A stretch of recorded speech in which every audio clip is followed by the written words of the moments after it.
ये 3 पैर वाली बच्ची है। प्लीज़ आप लोग इसका मदद करें। और नमस्कार, प्रणाम आप सभी को। मैं रंजना राज और हम लोग अभी आए हैं चिमनी पे ईटा वाला वीडियो करने। ईटा जो होता है क्या बोलते हैं उसको, पाथना।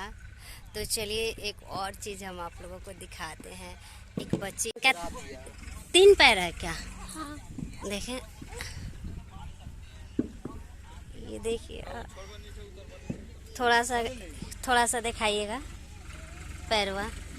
थोड़ा ऐसे पकड़िए ना, ऐसे उधर मत सटाइए। एक इधर है और आप लोग देखिए लो, एक इधर पैर है और 2 इधर पैर। आप लोग देखिए, यहाँ है एगो पैर। ऐसा बच्चे आप लोग देखे थे।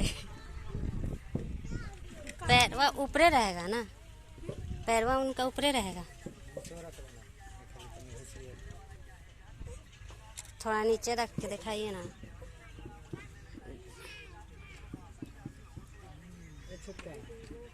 नीचे अबे उठा लियो 2 मिनट में रखवा। रखिए ना, पैरवा देखना है। रो रही हैं, डर रही हैं। ये 3 पैर वाली बच्ची है। प्लीज़ आप लोग इसका मदद करें और वीडियो को ज़्यादा से ज़्यादा शेयर करें आप लोग।